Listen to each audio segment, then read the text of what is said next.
Dave, it's so great to see you. So great to sit down with you. What an honor. Well, it's an honor to have you, brother. Thanks for making the trip to Nashville. You know, one of the things I was thinking about as I came in, I was driving in and I saw this line of cars right up the drive here. Saw this line of cars turning into Ramsey Solutions. And I'm following this line of cars and I see everybody turn into the parking lot and I pull here and I see this big beautiful building and I pull into the space and I see a bunch of people walking out and they're all well dressed, they're all very friendly, they're all very cordial, and I get in here and your team's amazing, and to me this is the point of wealth. Like what you've embodied here by creating these jobs for people, creating these opportunities, creating a service for other people. This is what wealth's about. But I think there's a big misconception about how we use our money, or if it's even good or bad in the first place. Yeah, there's a whole moral construct that has gotten broken down. Misinterpretation of Scripture, misinterpretation of how life works, of what capitalism really is, what socialism really is. And it's sanctified capitalism. Has a moral component to it. And so when you're leading in the community, you're leading in your family, you're leading in business, that does not mean you're a taker, that means you're a giver. And that's where everybody gets this flipped, that is throwing stones from the sidelines, throwing grenades from the sidelines. They've all got an opinion about, that rich guy's evil, or Right. or wealth is evil, or whatever. When the reality is that there's a no higher percentage of evil wealthy people than there is evil poor people. It turns out evil is just evil. It turns out good is just good. Sure. And virtue is virtue, and it shows up in every demographic. But what happens with money is it magnifies the character qualities, good or bad, the junk in your life, the wonderful things in your life are all magnified with money. And so that's why we see someone has tremendous dysfunction. They get money, the dysfunction goes bananas. Mm-hmm. Sometimes we see pro athletes, misbehaving or something like that. But what we don't focus on is all the pro athletes that don't misbehave. Right. That made a lot of money. Right. That had great character.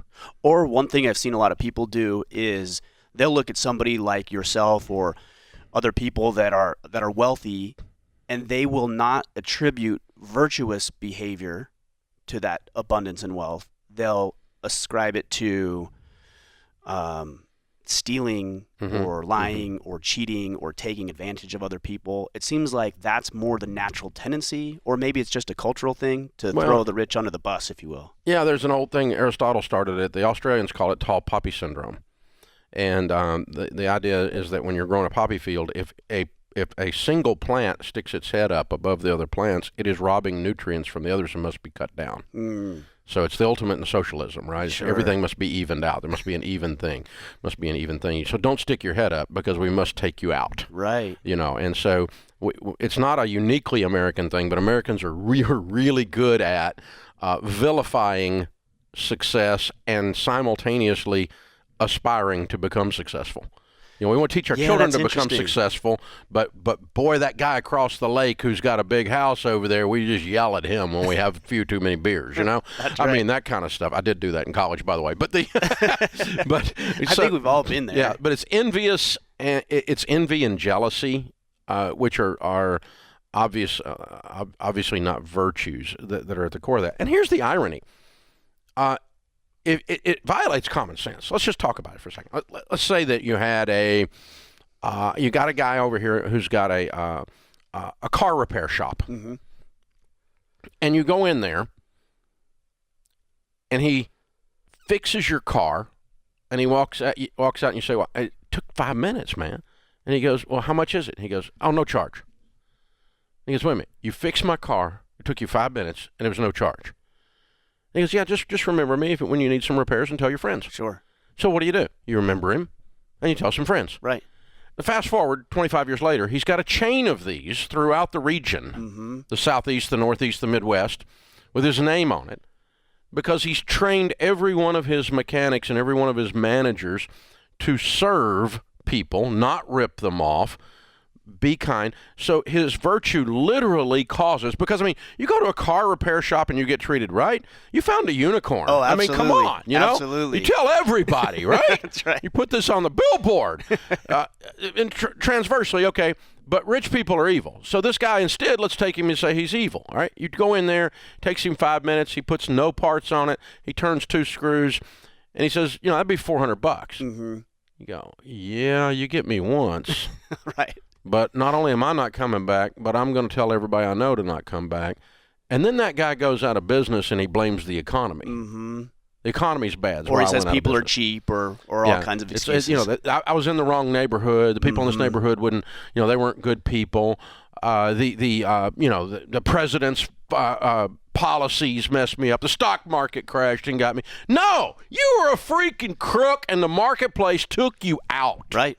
Right. Or you were virtuous and servants, and the marketplace prospered you. So it's very difficult to become wealthy in business when you're a crook, because people tell everybody. You can do it for a short period of time, because you can fool you do people, it for right? 30 years. There's no way you'll get it's not discovered. possible. You'll get discovered. This is the power of capitalism, and I wanted to talk about it with you about that, because I think there's even some misconceptions about that. Obviously, there's a lot. Is that it's two consenting adults agreeing to buy a product or a service. And what's interesting about it is, let's say I buy this book from you. I have to believe, in order to transact, that what I'm going to get from this book is more valuable than the dollars I'm going to give you. Mm-hmm. And you have to believe that the dollars I'm going to give you are more valuable than what you put into this book through leveraging and other mediums. But that's an interesting and freeing concept, and I think it's one of the most liberating. I think it's produced more wealth, more abundance, more health, more prosperity than any other system known to man. Well, and statistically, I mean, these are not. This is not theory, and this is not espousing an opinion.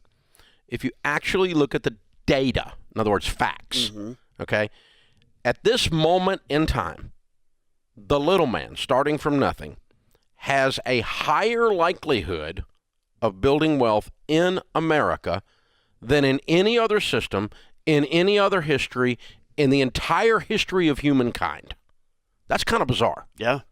But I mean, you tell me a place and or a time when the little man had fewer barriers to go become somebody.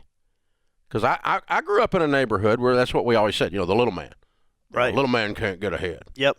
And Eeyore is like your spirit animal. The rich get richer, that kind of stuff. Yeah, the rich, you know, Eeyore's your spirit animal. You know, it's like, oh God, you can't do nothing. You know, you can't get ahead. The little man can't get ahead. Well, I got to tell you, man, when we can just turn on a computer and all of a sudden you and me have a podcast, you know, oh my God. And what, Joe Rogan sells it for $100 million? Not a bad day, Joe. Right, well done. I'm proud of you, my man. You know, well, we should be proud of that too. This goes back to what you were saying earlier, is that a lot of the times people villainize that. And so I think if you're villainizing wealth and also simultaneously trying to build it for yourself, like, you can't reconcile the two. Right. And there's no way for you to build wealth if you hate wealthy people. There's cognitive dissonance. I mean, there's a disconnect in your psychology. You'd have to be a psychopath to be able to actually pull that off.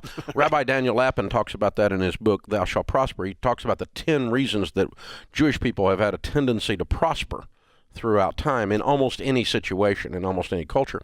And one of the 10 reasons is that they believe the making of money to be inherently moral. I read that. And when you say it's inherently moral, and if you don't believe that, to work against yourself, it's cross purposes. If you think wealth is evil, if you think money in and of itself is evil, which it is actually an inanimate object. Bricks are not evil. Bricks are not good, right? It's amoral. It's paper. So if you believe that something's evil, to work towards it is just an anti-human experience. You can't do it. Your probability of actually accomplishing that is very low. You have to believe that the story is, I'm helping people with a $10 book, a $20 book, and I made $20 and I helped one. If I help $1 million, I made $20 million. So who served more? You know, Bill Gates or the guy who's mad at him.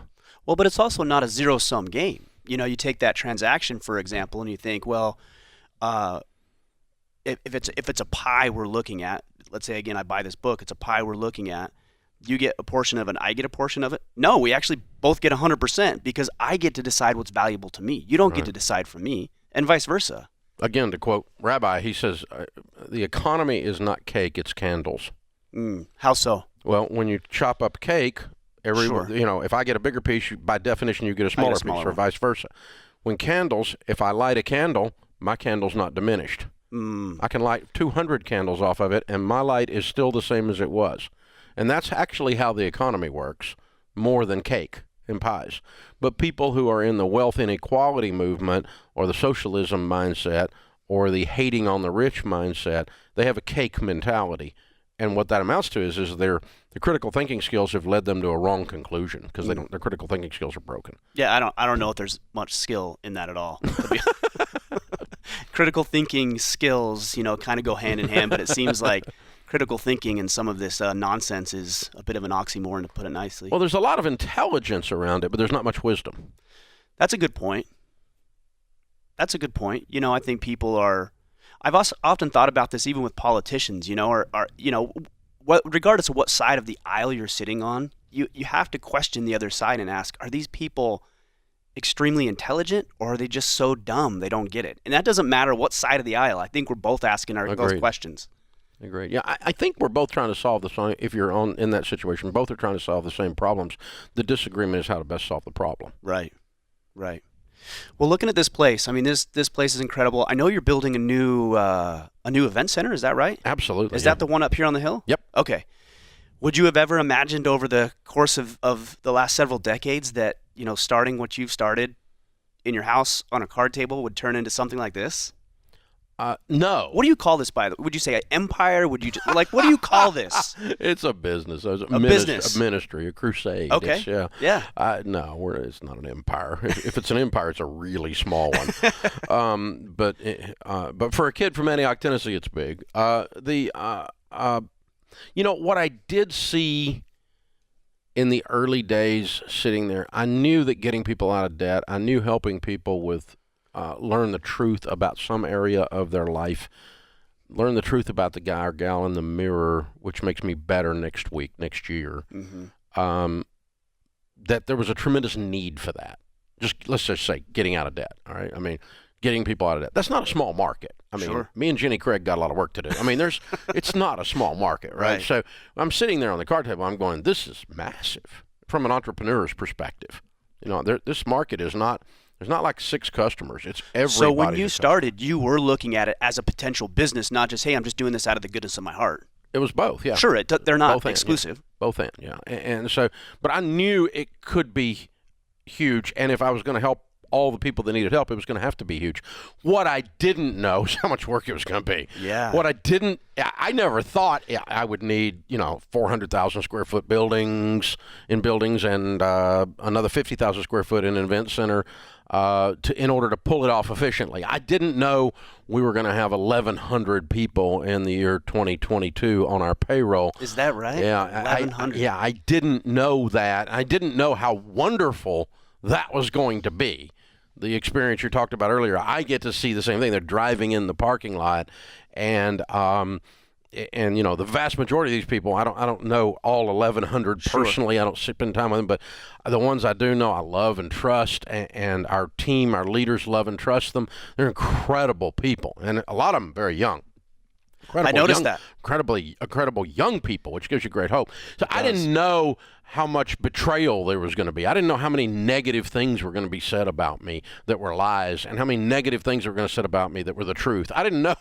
I didn't know how much crap I was going to shovel. Yeah. But I didn't know there was a need that was huge. It's interesting you talk about negativity. I see some of the negativity you receive on social media and everything else. And, most of what I see, because I try to interpret it. Like, are people just being mean-spirited? Yes, of course, there's some of that.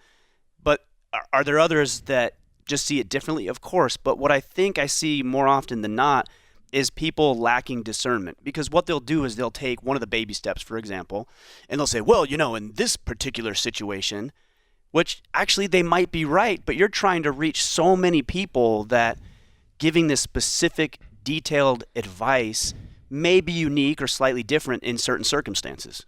Would you agree or disagree? Yeah. That's. I mean, it's nuanced, and the baby steps are not from the Bible. I invented them, so they could be wrong, and you can just decide if you want to do them or not. It's okay. Yeah.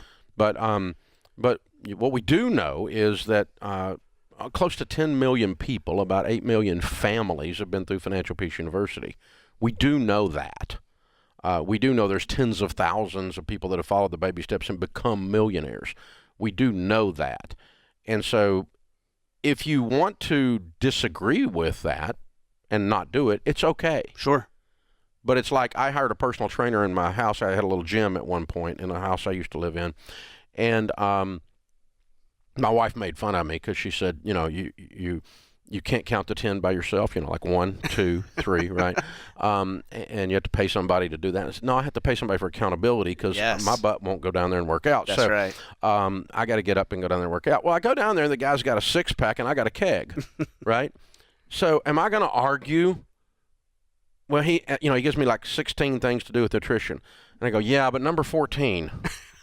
I like everything, but let me make it my plan. Yeah, but number 14, I don't know if you're right about that. But I'm sitting there arguing with a guy who looks like a Greek god, and I look like a bozo, And so you're sitting there broke, arguing about some nuance in the baby steps. What you're doing is you're trying to figure out a way you don't have to deal with you. You individually, you personally. Yeah, when I'm arguing with my trainer, I'm really just saying, I like donuts, leave me alone. Right. But if you like donuts, then just like donuts. Don't say you want to get healthy. And don't blame him. Good point. Just go eat your donuts and be fat. I mean, it's okay. Right. I've done that too. So it's okay. I'm okay if you want to be broke. I'm okay if you want to work a different system. That's fine. But you don't have to villainize something that is proven in order to justify you're not doing it. And that's just immaturity.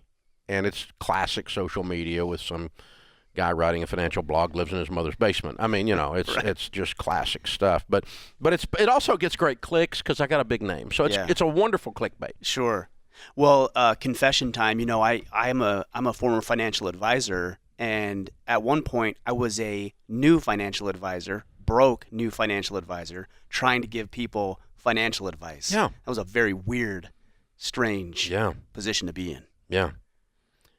It is. And, when I wrote the first book, Financial Peace, I wrote it in my card table in my living room. I was a couple years out of bankruptcy. Mm-hmm. Who am I to give people financial advice?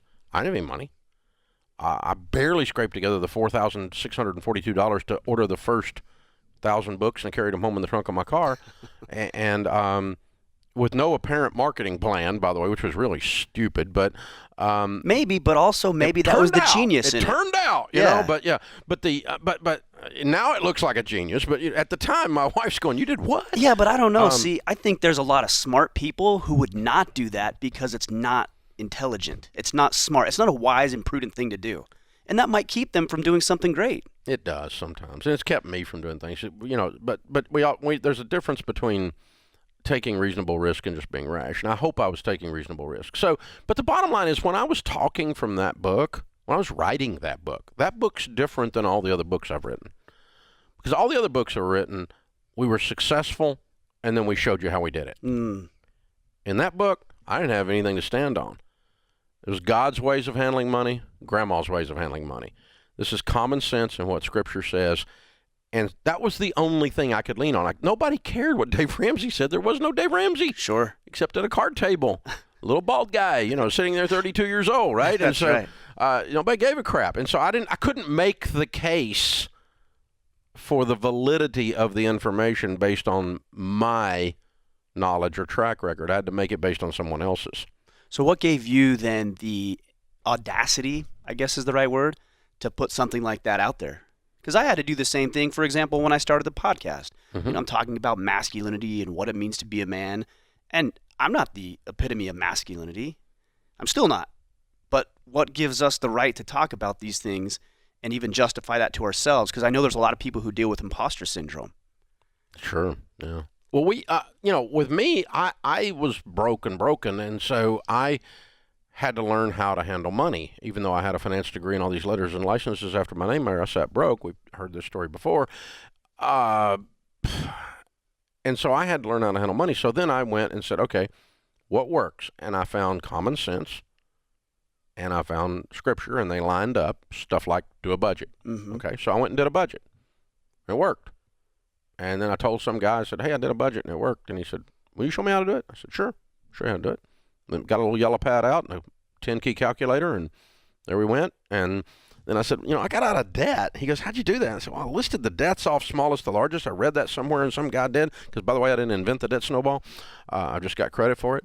And I said, it just worked because I kept, once I paid off the little one, I kind of got some hope, and then I did another one, and I got more hope, and then I did another one, and I got more hope, and the hope kept growing, and as the hope grew, my intensity increased, and my speed through the debt, and the math increased, and I said, this is what I did. Mm-hmm. And he goes, can I do that? And I said, yeah, I'll walk with you. Let's do this. Have a coffee on Friday mornings. I'll bust your chops if you're not doing it, man. Come on, I'll hold you accountable.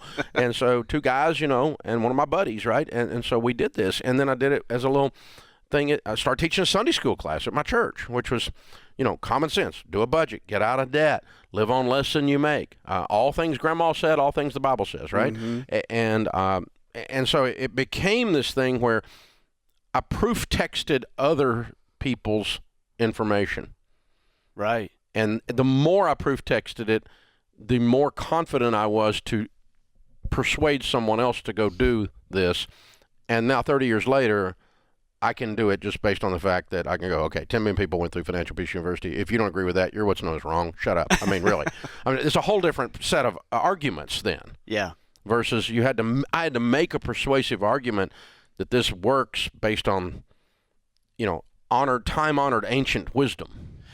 I think it's in our nature to some degree to not necessarily reject, but this stuff's kind of boring. You know what I mean? And so it's like, people are looking for sexy and big and glamorous and exciting, and then they'll see what other people are doing, and they'll play the law of large numbers. They'll see those few who have made it by winning the lottery or becoming famous or one of these exciting ways of doing it, and they'll write off the principled approach that takes years and years of dedication and discipline in achieving these results that you talk about in this book. Well, and the thing you've got to do, if you want to win at an area of your life, the primary way I have been able to do that in my life, the areas that I'm good at, I'm not good at all of them, I've gotten better every year at every area, and I'm discovering what we in business call best practices of someone else. Sure. Okay? And so if 1/10 of 1/1,000,000th of 1% of the people who are millionaires did it with the lottery, or 96% of the people who are millionaires did it this other way, right? I'm kind of going with the 96% plan. Yeah. Seems like a prudent decision to make. Now, what is that plan? Oh, crap. It's going to take a while. I got to invest in my 401k. I got to live on less than I make. I need to get my house and my other debts paid off. Because when I don't have any payments, I got money to build wealth. Oh, crud. This is going to take 10 years. Mm-hmm. This is going to take 15 years. But it has a 96% probability, or whatever figure, 86% probability of working. This other one has a 1/10 of 1/1,000,000th of a percent of working. So which one is why? I mean, how do you lose weight? How do you get in shape? You eat less and you exercise more. Right. Whoa, I don't need a book from Oprah. I just figured it out. But instead, I want an app. I want a plan. I want a shortcut. I want to take a pill. I want to do something that short circuits the probability. But what's the highest of all the people who lost weight and kept it off and became fit? Of all of those people, did any of them really use a trick? No, they just use discipline and consistency. Hustle and grind, baby. That's it. They're the tortoise, they're not the hare. And of all the people who grew wonderful businesses, how many of them did it over 20 years? How many of them did it over 20 months? Yeah, significantly more over 20 years, of course. And how many of the ones that did it over 20 months even survived 20 years? That's a good point as well. And so when you actually, I'm a practical guy. I'm just looking at the data. What works? Do you think there's a personality characteristic in this? Like I look at motivation and the way people are inspired and the way people go and decide to do things. And I think there's hot burners and then there's efficient burners, right? So you have hot burners who come out of the gate swinging 100 miles an hour, but they trail off fast. That fuel burns hot and it burns up quick. And then you have these slow burners or more effective and efficient burners who maybe aren't as hot out of the gates, but can do it over a long period of time. Is that a personality thing? It starts as that, and it ends as a decision. So I will tell you, I'm a hot burner. I'm a sprinter. I like to do things really fast and quick, and I have a short attention span. And so that's a hot burner. It's a definition of a hot burner. If you add immaturity to that, you've got somebody that has the attention span of a gnat. Sure, I mean, you cannot stay on game. You can't stay on focus. But what I realized as a hot burner was I could use that energy as enthusiasm to get the thing started, and I'd be able on that long run then to coast a little bit, or I could save up and sprint the end of the half marathon.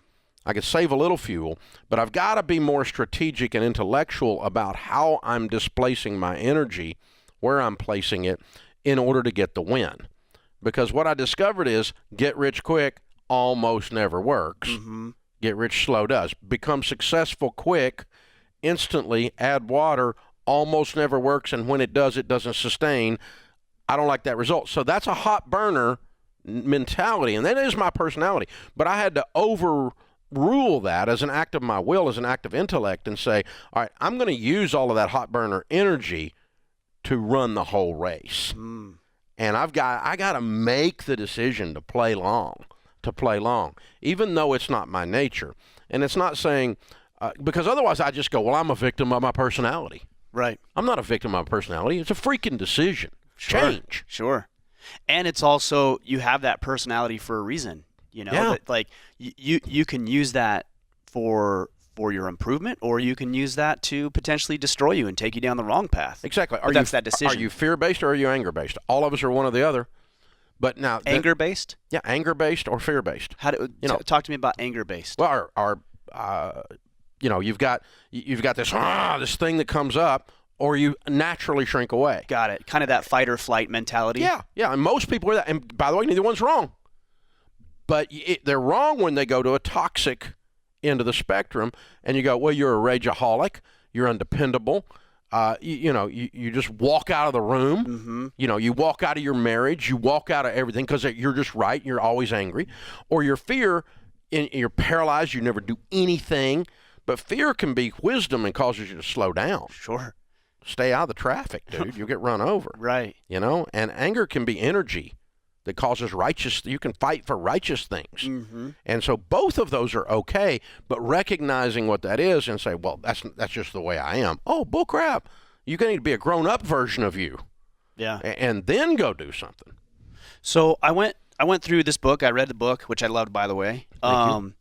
And, you talk a lot about the baby steps, and the thing that I like most is there's case studies, right? There's examples of people who have used this to their own benefit to be able to produce the results that they have. But one thing I don't see a whole lot in here is growing business, and yet that's a big part of the way that you've built your wealth. So I'm always curious where the business building and all of that comes into, whether it's the baby steps or just the entire conversation about finances and money, because that's been a big part of my success too, is not the real estate, not the 401ks, but the business component of it. Well, about 15% of the millionaires that we studied did so as entrepreneurs. That to me, that is a wild, that seems so low to me. It is low. And here's why. We didn't study decamillionaires. We studied 1 to 5 millionaires. Got it. Now, to go from 10 million to 30 million or 10 million to 15 million, to be, if you want to be Jeff Bezos, you're not going to do that reading this book. Sure. And you're very clear. You talked about Bezos. Yeah, and but this book is there was not crazy about numbers. Yeah, this book is not. But now, so if you get to someone, let's say that has if we did a study of decamillionaires, 10 million or greater, okay, we would see a very high percentage of entrepreneurs. Okay, got it. Because it's very difficult with your 401k and paying your house off will only get you to about 5. Maybe 7, sure, depending on when you start and how long you live, all that kind of stuff. But I mean, in a 20-year period of time, which is what most of these people did it in with a 10 to 20 year period of time, you're going to hit that 1 to 5 million. So what this book is about is getting your first 1 to 5 on a very steady, easy projection. And the interesting thing is you could do that as an entrepreneur. You could do the stuff we're talking about in Baby Steps Millionaire while running your business, which is actually what I did. Right. So But then it changes. 98% of my wealth, personal wealth, has nothing to do with the stuff in this book. Right. But the first 1 to 5 million it came from this book. I get that. And I think I'm maybe, I don't want to say past, that sounds pretentious, but it's different for me. It's obviously different for you. And so I looked at it, I was like, well, like paying off the house, for example. Am I super concerned with paying off the house? I've got a couple of different rent. Like, I'm not really concerned about that right now. But if we take everything in the book as gospel, or we don't have any discernment like you and I were talking earlier, people might think, well, that's misguided advice. It's like, well, it's for a certain person. Well, maybe, but also, in working with entrepreneurs through our EntreLeadership stuff, tens of thousands of them over the years, what we find is that when that young entrepreneur who has a business that's generating $1 to $10 million top line, when they pay off their home as a goal, it releases something inside of them to go run their business. So it's not so much of a maybe mathematical decision. No. Interesting. No, it's when COVID hits, you don't worry about it. House is paid for. When COVID hits and I got, and here's another, entrepreneurs often make this mistake, and it's a huge mistake. They'll grow a good business, a $1 to $10 million top line business, meaning gross revenues. Sure. And I'll meet them, and they're 55 years old or 48 years old, and they have zero money saved. All of their asset is their business. Right. Well, that's a lack of diversification. Sure. So there's all sorts of risk with that. I have fully funded my 401k and maxed out everything. So I've got millions of dollars in mutual funds, and has nothing to do with this business, which gives me the odd opportunity to hand the keys to this whole place to the next generation, walk away, get nothing personally from this. All the wealth I built over to the side, other than the business, will sustain Sharon We'll and take I care of things. when we can, and I don't have to put the burden of debt on the next generation to do a succession plan. That is a good point, because I hear from a lot of entrepreneurs, and as I started along my entrepreneurial journey, I was like, I don't need to put money in the 401k or the real estate or any of this other stuff. Like, I'm making a bunch of money over here. Well, at some point, that faucet may actually turn off, whether it's something that's legislated or something in the market changes or I get disabled. There's all sorts of things where that could potentially turn off. Well, it's just a lack of a diversification. You got all your eggs in one basket when you own the business, and the problem is those of us that run businesses, we see the ROI. Yeah, of course. If I take $10,000 and I put it in a mutual fund, or I pay $10,000 and I put it in Ramsey Solutions, the ROI at Ramsey Solution is like light years better. Yes. And so why would I ever put it over in a boring but mutual fund? Because I'm laying foundational things that allow freedom to run the business without the stress of a debt on the house and without the stress of there's no other money anywhere except in this one place. And then if this one place starts tilting a little bit, man, my freak goes on really fast. Right.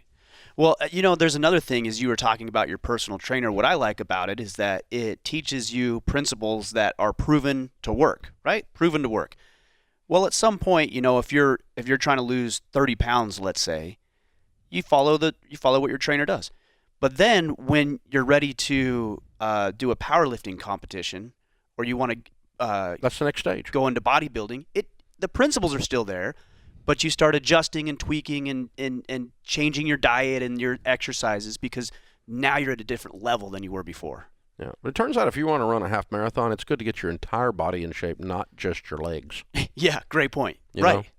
And that's the whole thing. And you'll do a better job. You'll feel better when you're done. Your recovery will be shorter. If you actually have some tone in your biceps, which has apparently nothing to do with running the half marathon, but it has everything to do with your body functioning properly.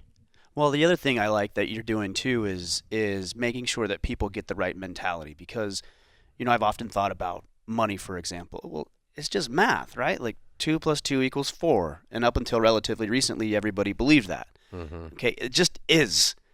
Well, then why is not everybody wealthy. It's more than math. There's so much more to it, and I don't think a lot of people understand that or get it. We always say that, and I think it's one of the Ramsey differences in the whole financial space. It's a brand differentiator, is that personal finance is 80% behavior. It's only 20% head knowledge. We all know what to do. Mm-hmm. We all know how to lose weight. But we're looking for a shortcut. We're looking for a trick. Our own broken psychology, our own broken emotions, our own sin in our life, whatever it is that causes us to see the world through skewed glasses, causes us to not do the obvious common sense things that are in front of us. And I'm not any different. I'm not any better. Sure. I'm not talking down to anybody. I mean, we keep using the weight loss metaphor. I mean, during COVID, when in a high stress situation, I discovered something about myself I did not know. In a high stress scenario, and I used to do this when I was on the road with book tours and other things, we're working 16-hour days, but I didn't realize it. In a high stress scenario, apparently the way I medicate all of that stress and hard work is I give myself permission to eat everything in the world. I ate every donut in a 50-mile radius during COVID. I gained like 35 pounds in a heartbeat. And so now I've lost almost 40 to get back down to this. Well and done. I still got a little work Well to do. done. Because I realized, what Dave was screwed up. It wasn't the plan that was messed up. It was the broken guy in my mirror. And so the joke line we always use is, if you can control the guy in your mirror, you can be skinny and rich. Do you feel like you heal some of that brokenness, let's say, through money principles, or does that brokenness need to be fixed first and then the money issues or the money discipline comes secondary to that? They're intertwined in that I say, okay, in order to get out of debt, I have to address, part of it is I have to address the math. Part of it is I have to have a tactical solution like the debt snowball. But as I'm working that debt snowball, I start to realize why I went into debt. I start to realize I was trying to look like somebody I wasn't.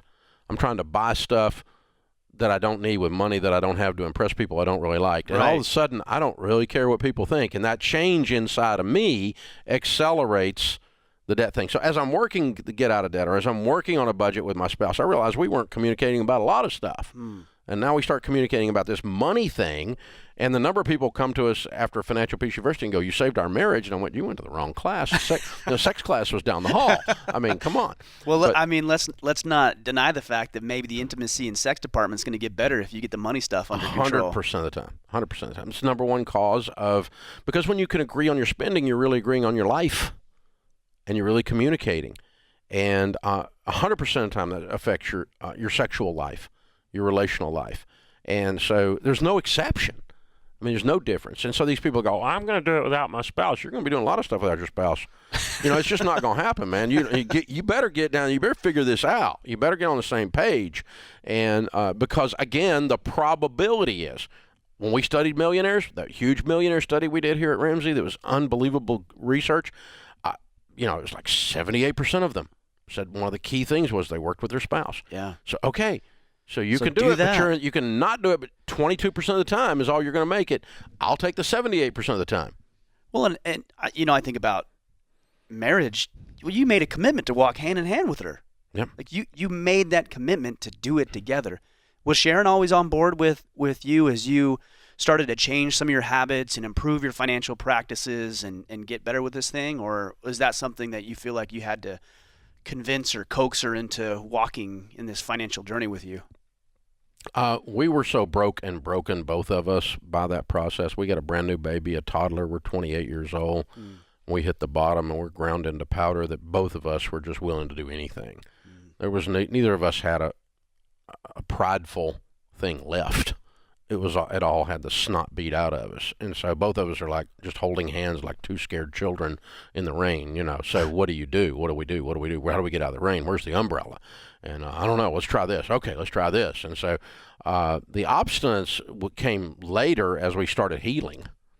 And that's more where we had our arguments, was but when you're so scared and you're backed in the corner, you do anything to fight together to get out. Yeah. I mean, we always laughed and said she would have left, but she didn't have a car. So it's like, so. What were some of those issues as things improved that you guys argued about? Well, I tactically went, for instance, to the emergency fund. I didn't need an emergency fund. I have a very high risk tolerance, and it's what caused me to go broke, by the way. Hello. So also what helps you build wealth. yeah, but it's more matured and has some scars, and so the Sure. risk tolerance looks more like wisdom rather than being rash. Got it. And so nowadays, so building in a 3 to 6 month emergency fund was plenty for me, but not for Sharon. After we were broke, she wanted an emergency fund for the emergency fund. Right. Because again, I'd be more anger-based, she'd be more fear-based, and so the fear-based person sometimes has a scarcity mentality versus an abundance mentality. Do you think that's generally a sex difference too? Seems Nope. to really. Nope. I meet I would've thought I it meet was. ladies who are game on. I meet and I'm not talking about the fear versus anger. I'm talking more about the conservative nature, or making sure hedging your bets a little bit more, growing that emergency fund a little bit more. I will tell you that the number of men who don't need an emergency fund is higher than the number of women. Just anecdotally, just from having taught this to thousands of people for years. The ladies will go, yes, we need that emergency fund. But there's a little bit of the nesting thing and Right. protecting the kids thing, and that's innate and maybe societal or environmental, I don't know. But either way, wherever it comes from, yeah, more ladies will do that. And we always tell guys, look, your wife will relax in a place you don't have. She has an emergency gland that's all tense. And if you'll just put that emergency fund in place, she'll relax in a place you don't have and join you on some of these other things you're wanting to work on. That's a good point. I was going to ask, how do you reconcile those? So in this case, it sounds like just have 3 months more of emergency, and then you can go on to do the other stuff that you're more inclined to do or have a desire to do. Yeah, but if even to this day, it's been 30 years since we filed bankruptcy. And even to this day, if my verbiage or the action that I'm anticipating doing makes her feel, it activates, she sees a pattern somehow in that, it'll activate that old scar in her, that wounded place in her from all those years ago, and she gets that look in her eyes like, no. What might you do as a real world example at this point with the level of success that you've had where it would activate that? If I wouldn't actually do it, but if the way I'm talking about anything or the way we're discussing it feels to her like the same pattern, Got it. she kind of hears that the 28-year-old Dave Dave of talking old.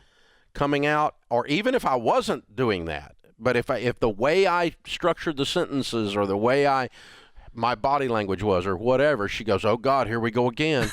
That thing rises up inside of her. And it's not logical in either case. It's not saying she's illogical or I'm illogical. No. It's just you have a wounded place, and if you put your hand on that wound, everybody flinches.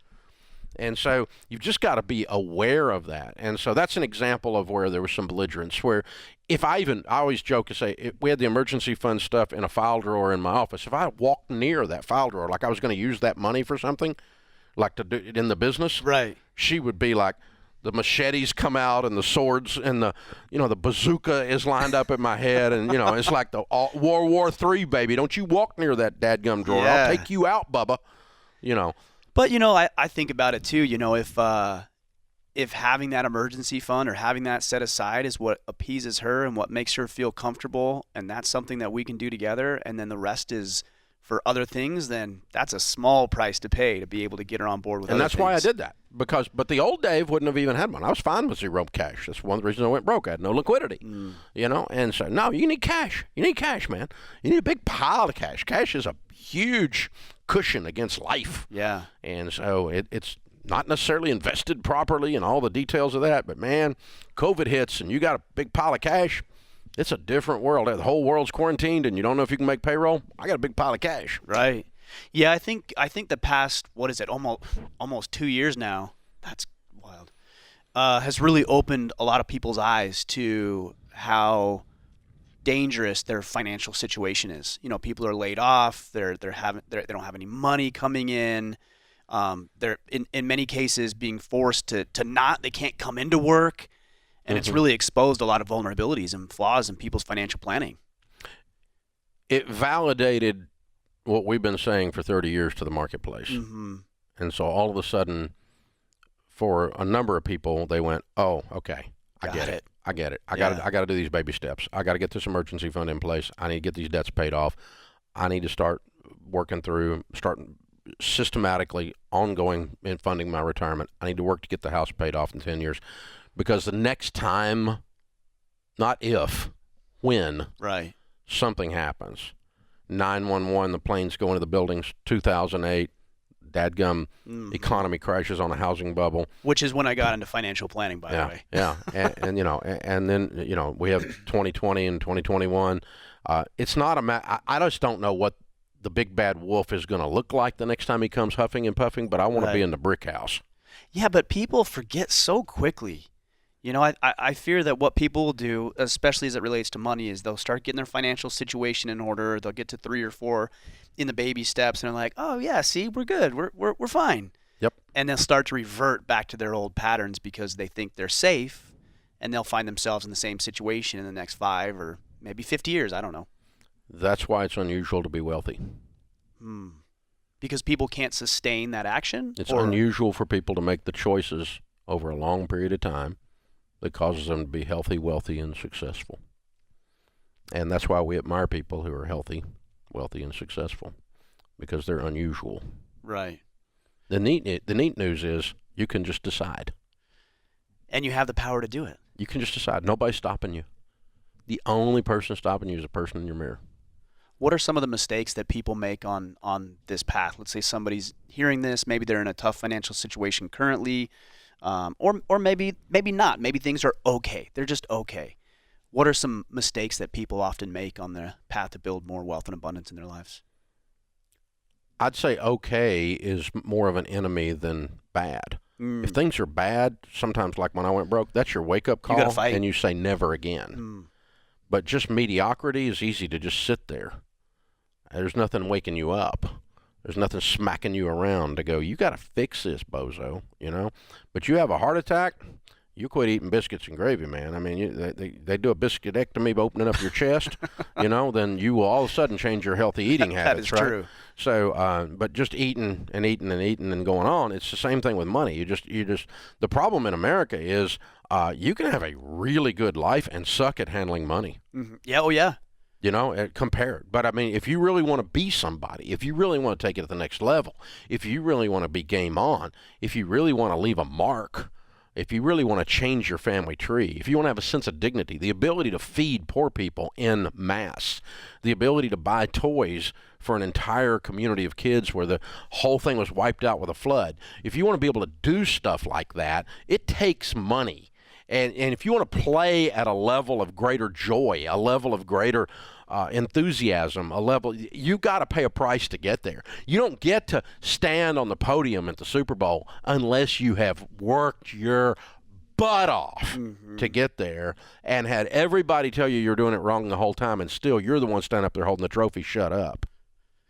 This is such an important conversation. It's one I think a lot of people overlook. They're looking at the ones and the zeros on their bank accounts and their balances and their debt and everything. And that's important. You got to do that.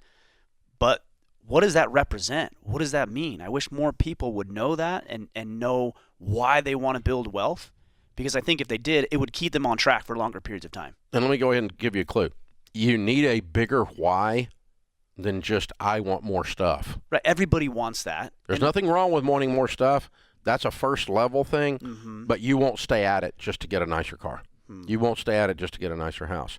Selfish motives, noble motives will drag you a lot further into your why, and those are decisions. By the way, there's nothing wrong with having nice house and nice cars. I got both, okay? Right. So it's okay. But get you some, right? But that's not the answer. You eat enough lobster, it tastes like soap. I mean, really, I love lobster, but enough of it is enough, right? I haven't reached that point. I'm in Maine, and I have not reached that point yet, I have Dave. tried a couple times, but the point is you satiate yourself with input, but output you never get tired of. You never get tired of. So when you want to change your family tree, when you're looking at your grandbaby, I got 7 of them, and I know that the decisions we've made over the last 30 years will affect their kids' kids. I know it. Mathematically, it's really almost impossible for them to screw this up. I mean, really, it's ridiculous, right? Do you have fears, though, about the way that your kids and grandchildren will turn out in spite of the different upbringing that maybe you had personally? No, because we, in every case, our kids and our grandkids are not defined by the money. They have to have a work ethic. They have to have virtues. They have to be welcome with God. They have to care about other people. You don't get to be a trust fund baby if you're a Ramsey. It's not an option. Well, and you have a big part of what you talk about is always giving, right? Serving, Yep. value, giving back, sharing, abundance, and I think that changes things as well. Listen, the most fun you'll ever have with money is generosity. Agreed. And once you get that nailed down, then you'll go get you some. Yeah. You go get you some, and sort of you can give some. It changes everything. And so, folks, go be a Baby Steps millionaire. You can do it. Dave, I appreciate it. I'm Thank so you. honored to be here with you today. Honored to be with you, Ryan. I remember when I started financial planning 7 years ago, I'd look at what you were doing. I'm like, man, look what he's doing. And I like the marketing component because I'm entrepreneurial driven. So, man, to be able to sit down with you here today has just been a real joy. I appreciate it. Honored to be with you, sir. Thank you, brother.